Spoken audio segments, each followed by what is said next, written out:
Hello good morning all of you. मैं Vijay Kumar Gupta intermediate chemistry का जो चैप्टर आपका चल रहा कैटालिसिस एंड कैटलिस्ट का नेक्स्ट पार्ट लेके आए हैं।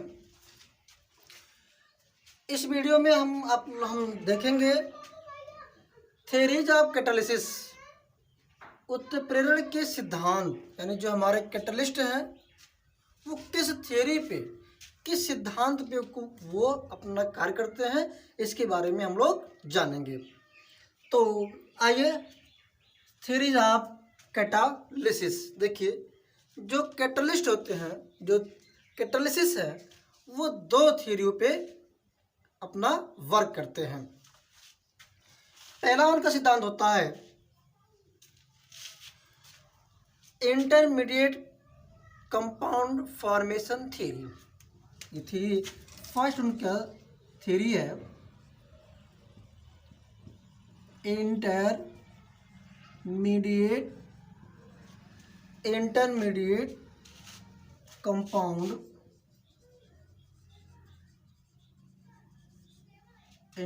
Compound formation theory. इसकी हिंदी होती है माध्यमिक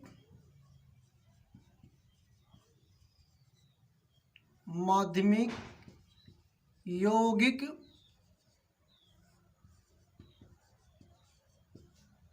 बनने का सिद्धांत।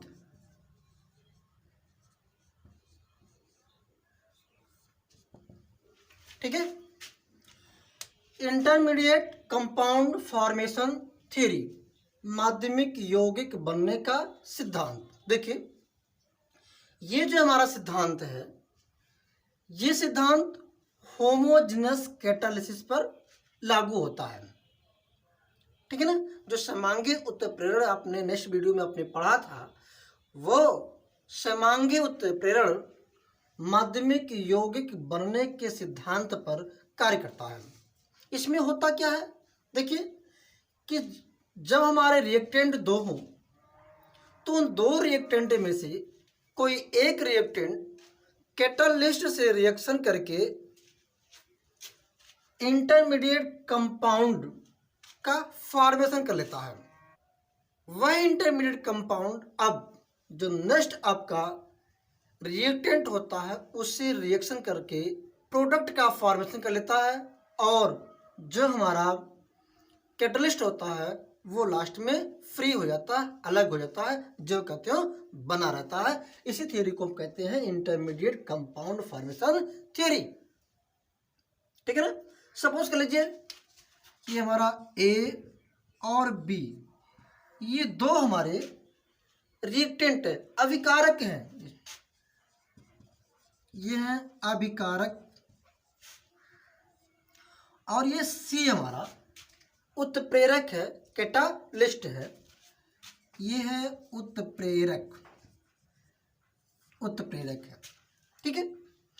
अब इनमें से एक रिएक्टेंट, जो ए मान लीजिए, ये रिएक्टेंट जो आपका उत्प्रेरक है, कैटालिस्ट है, उनसे ये रिएक्शन करेगा। आफ्टर रिएक्शन ये बनाएगा AC। ठीक है, क्या बनाएगा? AC। यही जो AC बनता है इसी को कहते हैं इंटरमीडिएट कंपाउंड या माध्यमिक यौगिक। ये क्या बनेगा? ये आपका बनेगा माध्यमिक यौगिक। माध्यमिक यौगिक हो गया। अब ये माध्यमिक यौगिक फिर जो नेक्स्ट आपका रिएक्टेंट है उससे रिएक्शन कर लेगा, यानी AC प्लस B। अब ये रिएक्शन करने के बाद जो हमारा A और B है ये बन जाएगा आपका प्रोडक्ट। क्या बनेगा? प्रोडक्ट बन जाएगा।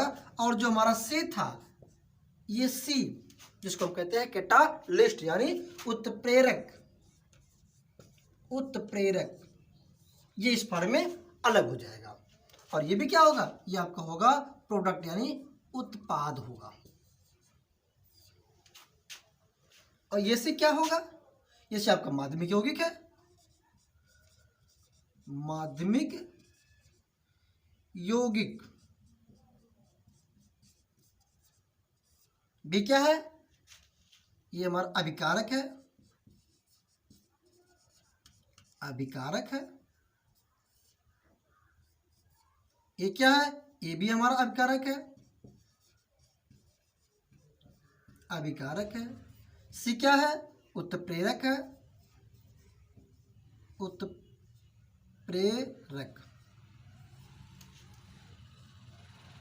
ठीक है। फिर देखिए इंटरमीडिएट कंपाउंड फॉर्मेशन थ्योरी में होता क्या है, जब कोई एक रिएक्टेंट, एक अभिकारक उत्प्रेरक से रिएक्शन कर लेता है तो एक इंटरमीडिएट कंपाउंड माध्यमिक यौगिक बनाता है। वह माध्यमिक यौगिक नेक्स्ट जो अभिकारक है उस अभिकारक से रिएक्शन कर लेगा।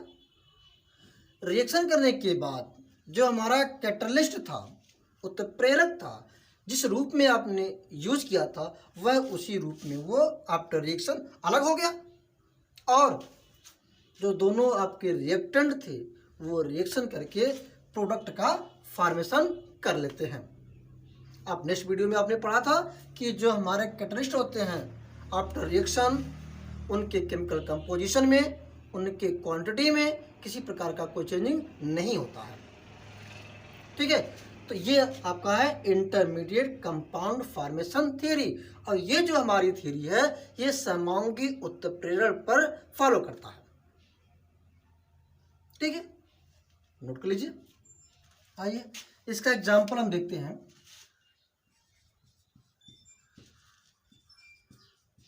एग्जांपल, सल्फ्यूरिक एसिड जो लेड चैम्बर मेथड से हम फॉर्मेशन कर लेते हैं, उसमें हम रिएक्टेंट के फॉर्म में यूज करते हैं SO2 और O2। ये दोनों हमारे होते क्या है, अभिकारक हैं। क्या है, अभिकारक हैं। और यहाँ हम NO नाइट्रिक ऑक्साइड, ये जो नाइट्रिक ऑक्साइड होता है ये आपका उत्प्रेरक होता है। क्या होता है, उत्प्रेरक है। देखिए अब इसमें का जो ऑक्सीजन है वह ऑक्सीजन जो नाइट्रिक ऑक्साइड है कैटलिस्ट है, इस कैटलिस्ट NO से रिएक्शन कर लेता है। जब रिएक्शन कर लेता है ये बनाता है NO2 नाइट्रोजन डाई ऑक्साइड। अब इसको बैलेंस कर लीजिए, यहाँ इस पर 2 कर लीजिए, यहाँ भी 2 कर लीजिए, बैलेंस हमारा हो गया। ऑक्सीजन 2 2 4 हो गया, 2 2 जा 4 हो गया, नाइट्रोजन हमारा 2 हो गया, यहाँ भी आपका 2 हो गया। देखिए ये जो NO2 आपका बन रहा है ये हमारा इंटरमीडिएट कंपाउंड है। इसको लिखेंगे क्या, माध्यमिक यौगिक। माध्यमिक यौगिक है। क्या है, माध्यमिक यौगिक। और ये NO क्या है, ये आपका उत्प्रेरक है। और ऑक्सीजन क्या है, ये हमारा अभिकारक है।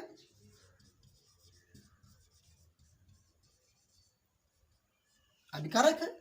अब यही हमारा जो इंटरमीडिएट कंपाउंड है, यह इंटरमीडिएट कंपाउंड NO2 रिएक्शन कर लेगा नेक्स्ट रिएक्टेंट से, यानी SO2 से, सल्फर डाइऑक्साइड से। ये सल्फर डाइऑक्साइड अब बनेगा क्या, ये बना लेगा SO3 sulphur trioxide. Sulphur trioxide बनने के बाद जो हमारा कैटलिस्ट आपने जो यूज किया था वो फिर उसी रूप में क्या हो जाएगा, अलग हो जाएगा। ठीक है, बैलेंस है। देखिए नाइट्रोजन 1 है, यहाँ 1 आपका नाइट्रोजन, ऑक्सीजन 2 2 4 यहाँ हुआ, 3 1 4 हो गया, सल्फर 1 हो गया, सल्फर 1 हो गया। अब ये SO3 क्या हुआ, ये हमारा हो गया प्रोडक्ट, यानी उत्पाद के फॉर्म में ये अलग हो जाएगा। और जो NO नाइट्रिक ऑक्साइड है ये हमारा क्या होगा, ये उत्प्रेरक है।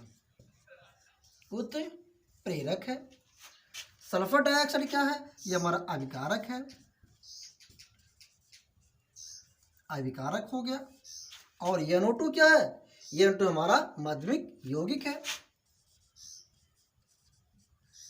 माध्यमिक यौगिक। ठीक है, इस तरह से जो हमारा कैटलिस्ट था, जिस फॉर्म में आपने यूज किया था, उसी फॉर्म में वो अलग हो गया और प्रोडक्ट हमारा हमको मिल गया। ये कौन सा थियरी है? ये इंटरमीडिएट कंपाउंड फॉर्मेशन थियरी है। कंफर्म हुआ? नोट लीजिए। आइए, नंबर 2 सिद्धांत इसमें आता है अधिशोषण सिद्धांत, यानी एब्जॉर्प्शन थियरी। नंबर 2 थियरी आपकी होती है अधिशोषण। अधिशोषण अधिशोषण सिद्धांत। ये होती है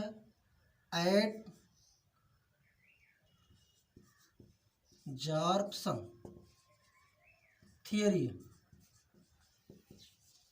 देखिए, अधिशोषण सिद्धांत या इसको कहते हैं एब्जॉर्प्शन थ्योरी। ये जो हमारी थ्योरी है ये हेटेरोजेनस कैटालिसिस पर लागू होता है। किस पर? हेटेरोजेनस यानी विषमांगी उत्प्रेरण पर यह सिद्धांत हमारा लागू होता है। ठीक है, देखिए इसमें होता क्या है। इस सिद्धांत के अनुसार जो हमारे रिएक्टेंट होते हैं वो रिएक्टेंट जो कैटलिस्ट हैं, जो सॉलिड कैटलिस्ट हैं, उसके सरफेस पे आकर के अधिशोषित हो जाते हैं, एब्जॉर्ब हो जाते हैं। ठीक है, जब एब्जॉर्ब हो जाते हैं तब वो जो मॉलिक्यूल हैं, उन मॉलिक्यूल के बीच में जो एटम है उनके बीच में लगने वाला जो फोर्स होता है वो वीक हो जाता है। और जब वीक होगा तो पर्याप्त एनर्जी पाने पर वह जो हमारा एटम है वह एटम कैटालिस्ट से ज्वाइंट होकर के एक्टिवेटेड कॉम्प्लेक्स बनाता है। जब एक्टिवेटेड कॉम्प्लेक्स बनाता है तब आफ्टर सम टाइम्स वही एक्टिवेटेड कॉम्प्लेक्स फिर जो रिएक्टेंट होते हैं उनके मॉलिक्यूल से रिएक्शन करके और जो कैटलिस्ट हैं उनको फ्री कर देते हैं और प्रोडक्ट का फॉर्मेशन कर लेते हैं। ठीक है, जैसे एग्जांपल की बात करते हैं, ये हमारा H2 है और प्लस O2 है। ये हाइड्रोजन है, ये ऑक्सीजन है। ये जब दोनों रिएक्शन करते हैं तो हमारा बनता है क्या? वाटर का मॉलिक्यूल। ये वाटर के मॉलिक्यूल बनने में इसको बैलेंस कर लेते हैं। यहाँ जो हमारा प्लेटिनम है, यह प्लेटिनम हमारा सॉलिड है, कैटलिस्ट के फॉर्म में यूज किया जाता है। अब देखिए इसमें थोड़ा फिगर है, देख लीजिए।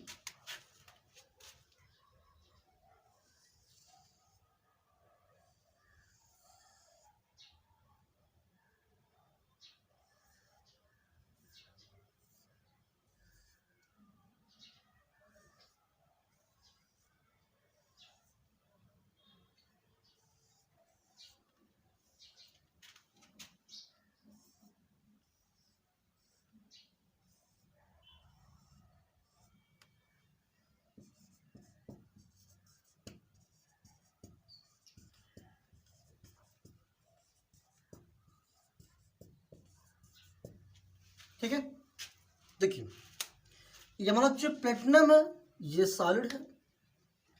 अब जो हमारे रिएक्टेंट हैं हाइड्रोजन और ऑक्सीजन, ये दोनों एटम प्लेटिनम जो कैटलिस्ट है उसके सरफेस पे आकर के अधिशोषित हो जाते हैं। जब अधिशोषित हो जाते हैं तब इन ऑक्सीजन मॉलिक्यूल के बीच में जो बॉन्ड है ये वीक होने लगता है।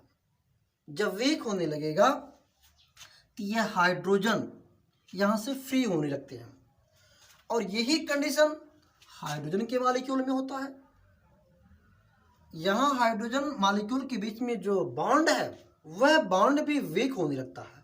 और जब यहाँ से पर्याप्त एनर्जी मिल जाता है तो पर्याप्त एनर्जी मिलने से ये दोनों हाइड्रोजन, ठीक है, ये जो दोनों हाइड्रोजन है फिर अटैच हो जाते हैं।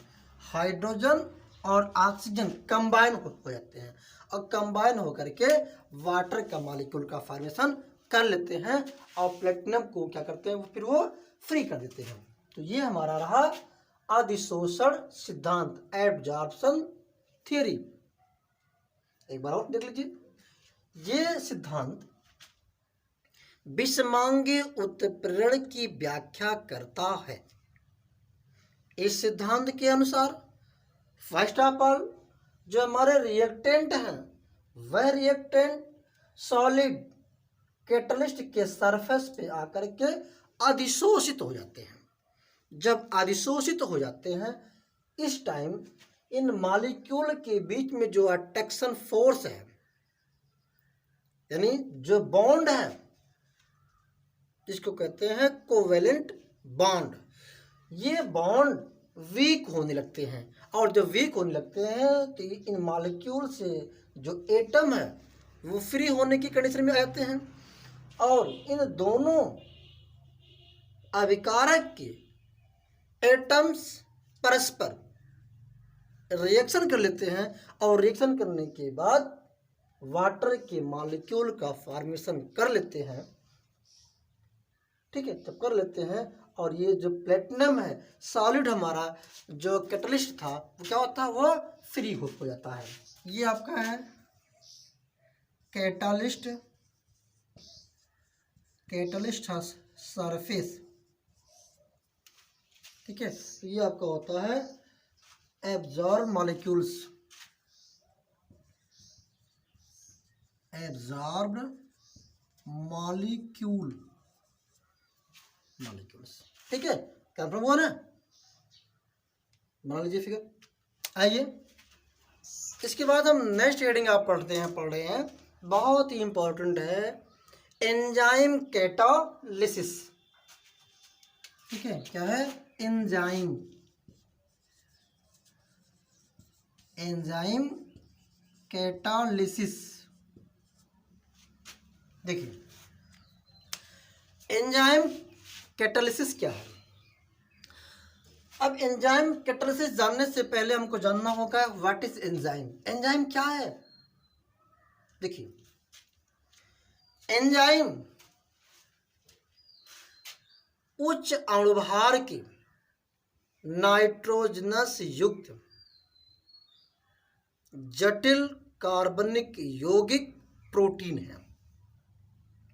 ठीक है, एंजाइम क्या है, एंजाइम उच्च अणुभार के नाइट्रोजनस जटिल कार्बनिक यौगिक प्रोटीन है जो जीवों के शरीर में क्रिएट होते हैं और ये उनके शरीर के अंदर जो बायो केमिकल रिएक्शन है उसको उत्प्रेरित करते हैं, इसलिए इसको कहते हैं बायोकैटालिस्ट। क्यों, क्योंकि हमारे बॉडी के अंदर, जंतुओं के बॉडी के अंदर जो डिफरेंट टाइप की एक्टिविटी होती है, बायोलॉजिकल एक्टिविटी होती है, जैसे डाइजेशन हो गया, एक्सक्रीशन हो गया, ठीक है, हाइड्रोलिसिस हो गया, etc, ये सभी टाइप की अभिक्रियाओं को उत्प्रेरित करते हैं कौन, एंजाइम। इसलिए एंजाइम को कहते हैं बायोकैटालिस्ट, जैव उत्प्रेरक। क्या कहते हैं, बायोकैटालिस्ट।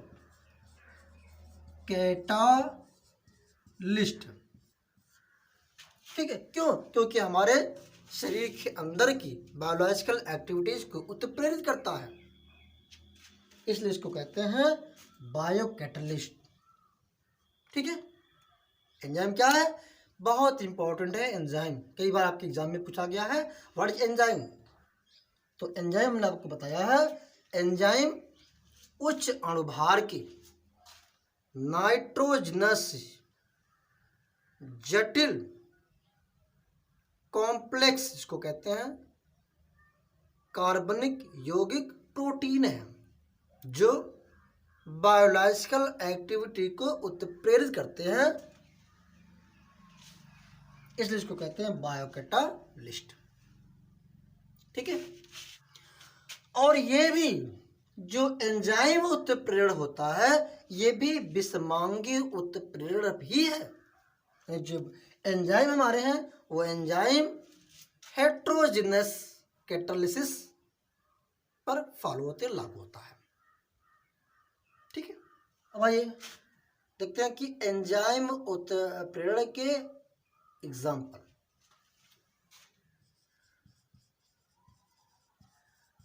Example of enzyme catalysis. Enzyme catalysis. ठीक है।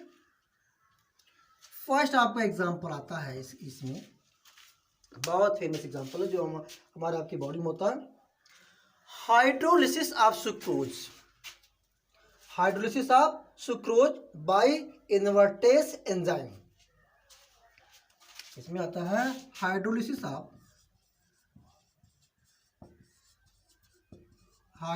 Of sucrose by invertase enzyme. ठीक है। आइए, सुक्रोज का फॉर्मूला होता है C12H22O11। ठीक है। ये हाइड्रोलिसिस होगा वाटर से। जब वाटर से जब हाइड्रोलिसिस हो जाएगा आपका बनेगा क्या क्या, ग्लूकोज और फ्रक्टोज बन जाएगा। ये बनेगा C6H12O6 प्लस C6H12O6। ये आपका होगा क्या, ग्लूकोज बनेगा और ये बनेगा आपका फ्रक्टोज। यहाँ एंजाइम कौन सा लगेगा, इन्वर्टेज। इन्वर्टेज आपका एंजाइम हो गया। ठीक है। नेक्स्ट आपका एग्जाम आइए, हाइड्रोलिसिस ऑफ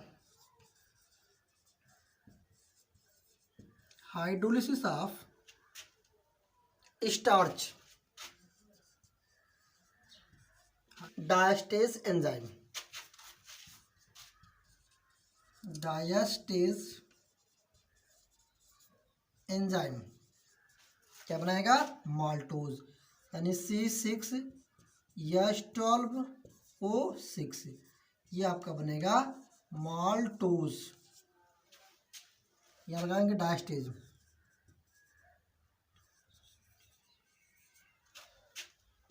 नेक्स्ट एग्जाम्पल हम लोग देखते हैं, hydrolysis of maltose. Hydrolysis of maltose by maltase enzyme. Hydrolysis of starch. Hydrolysis of starch by diastase enzyme. देखिए C6H10O5 N2 प्लस NH2। ये बनेगा माल्टोज, यानी C12H22O11 ये आपका बनता है माल्टोज। यहाँ क्या लगेगा एंजाइम में, डायस्टेज लगेगा। ठीक है। या क्या स्टार्च है, स्टार्च। देखिए स्टार्च जो हमारे प्लांट होते हैं उनका रिजर्व मटेरियल होता है। ठीक है। नेक्स्ट एग्जांपल आप देखेंगे, hydrolysis of maltose by maltase enzyme. देखिए C12H22O11 प्लस H2O ठीक है। अब ये आपका जो इसमें लगेगा क्या, माल्टेज एंजाइम, और जब माल्टेज एंजाइम आपका लग जाएगा बनेगा क्या, ग्लूकोज बन जाएगा। C6 एस्टर O6, ये हो जाएगा क्या, ग्लूकोज। ये बनेगा आपका ग्लूकोज। क्या लगेगा क्या, माल्टेज एंजाइम। ये क्या है, ये आपका है माल्टोज। नोट कर लीजिए। नेक्स्ट एग्जांपल आपको होता hydrolysis of urea. Hydrolysis of urea by urease enzyme. अब यूरिया का फॉर्मूला देखिए, ये होता है NH2 और NH2 और ये CO। फॉर्मूला होता है NH2 CO NH2। ये फॉर्मूला क्या है इसका, ये यूरिया का। और यूरिया जब ये हाइड्रोलिसिस होगा बनेगा क्या, ये बनेगा अमोनिया, और प्लस बन जाएगा CO2।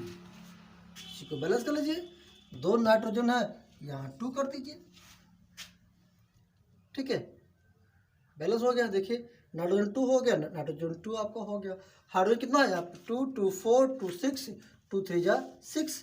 कार्बन 1 है, कार्बन 1 हो गया। ऑक्सीजन 1 2 है, यहाँ भी 2 हो गया, बैलेंस हो गया। ये क्या है आपका अमोनिया हो गया, अमोनिया हो गया। यहाँ क्या लगेगा, यूरिएज एंजाइम।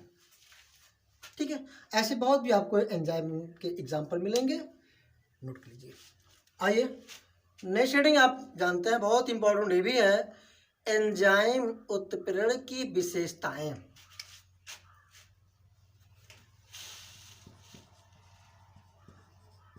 एंजाइम, देखिए जो एंजाइम जब भी एग्जाम के आपको पूछा, आगे एग्जाम में आपको आएगा, तो एंजाइम क्या है या एंजाइम उत्प्रेरक क्या होते हैं, इनकी प्रमुख विशेषताएं बताइए। ठीक है, तो एंजाइम उत्प्रेरकों, एंजाइम उत्प्रेरकों की विशेषताएं, विशेषताएं। आइए, नंबर 1 विशेषता एंजाइम की होती है कि एंजाइम एक बायो कैटलिस्ट है, यानी किसी जीव के अंदर ही ये एक्टिविटी को उत्प्रेरित करेगा, इसलिए एंजाइम को हम कहते हैं बायो कैटलिस्ट। पहली विशेषता हो गई। दूसरा, जो एंजाइम है सभी एंजाइम प्रोटीन होते हैं। तीसरा, प्रत्येक एंजाइम एक निश्चित पीएच पर एक्टिव होते हैं। ये पीएच मोस्टली जो पीएच होता है ये 5 से लेकर के 7 तक। इस पीएच वैल्यू पर जो हमारे एंजाइम होते हैं वो एक्टिव होते हैं। इससे ज़्यादा पीएच या इससे लो पीएच होने पर इनकी जो एक्टिविटी होती है वो लो होती है। नेक्स्ट आइए, एंजाइम एक निश्चित टेम्परेचर पर एक्टिव होते हैं।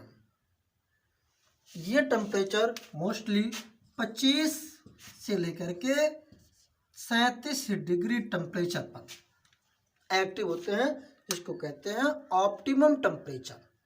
इस टेम्परेचर पे जो हमारे एंजाइम होते हैं वो एक्टिव होते हैं।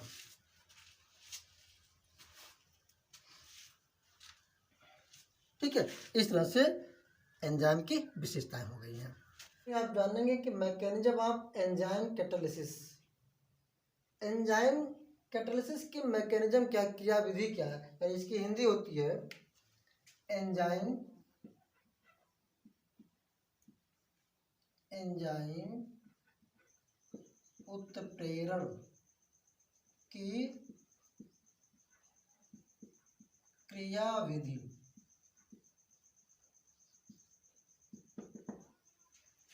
देखिए, जो एंजाइम उत्प्रेरण की जो मैकेनिज्म होती है वो हेट्रोजिनस कैटालिसिस पे फॉलो करता है।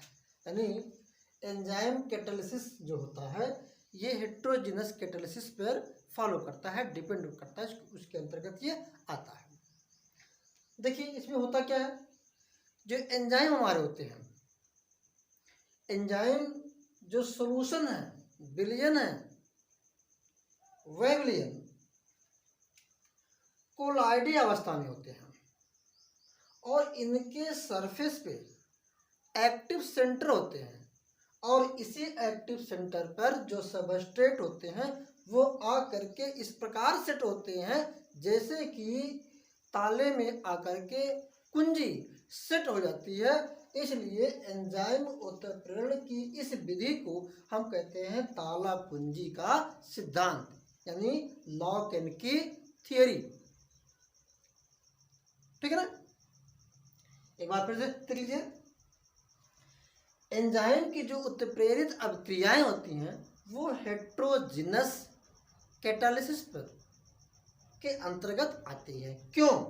विलयन में जो एंजाइम है कोलाइडी अवस्था में होते हैं और इसी कोलाइडी अवस्था में एंजाइम के सरफेस पे कुछ एक्टिव सेंटर होते हैं और उसी एक्टिव सेंटर पर जो हमारे सबस्ट्रेट होते हैं, रिएक्टेंट होते हैं, वो आ करके उसी एक्टिव सेंटर पे इस प्रकार सेट होते हैं कि जैसे ताले में कुंजी आकर के सेट हो जाती है। इसलिए इस मेथड को हम कहते हैं लॉक एंड की थ्योरी, यानी ताला कुंजी का सिद्धांत। ठीक है ना, देखिए इस मेथड को हम एक फिगर के माध्यम से देखते हैं। देखिए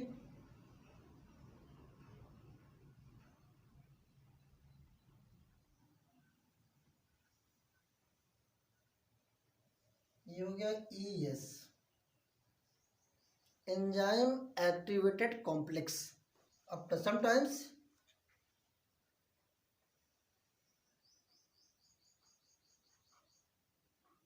के अलग हो जाएंगे एंजाइम की फॉर्म में।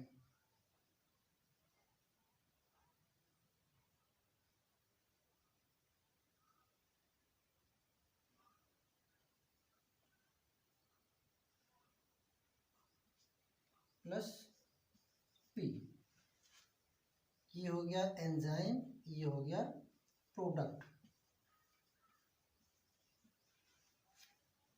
ठीक है, फिगर बना लीजिए। देखिए ये आपका एंजाइम हो गया, इसी एंजाइम के सरफेस पे कुछ एक्टिव सेंटर होते हैं और उसी एक्टिव सेंटर पर ये जो हमारा सबस्ट्रेट है ये आकर के सेट हो जाते हैं और वो इस तरह से सेट होते हैं जैसे कि ताले में कुंजी आकर के सेट हो जाती है।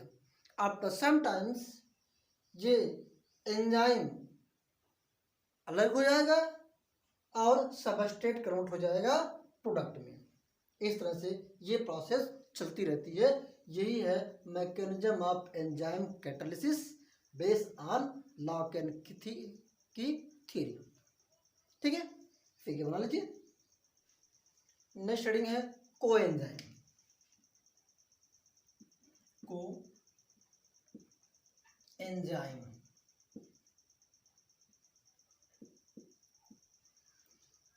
हम पहले पढ़ चुके हैं कि जो हमारे एंजाइम होते हैं वो उच्च अणुभार के नाइट्रोजनस जटिल कार्बनिक यौगिक प्रोटीन होते हैं। ठीक है, all enzyme is proteins but all protein is not enzyme. ठीक है, कि जब इस एंजाइम से कोई नॉन प्रोटीनस पार्ट आकर के अटैच हो जाता है तब उसको हम कहते हैं को एंजाइम। ये को enzyme directly rate of reaction को इफेक्ट नहीं करता है बल्कि एंजाइम की एक्टिविटी को इंक्रीज कर देता है। ठीक है, बस कैटालिसिस एंड हुआ। नेक्स्ट डे में हम नेक्स्ट पार्ट लेके आएंगे। तब तक के लिए नमस्कार।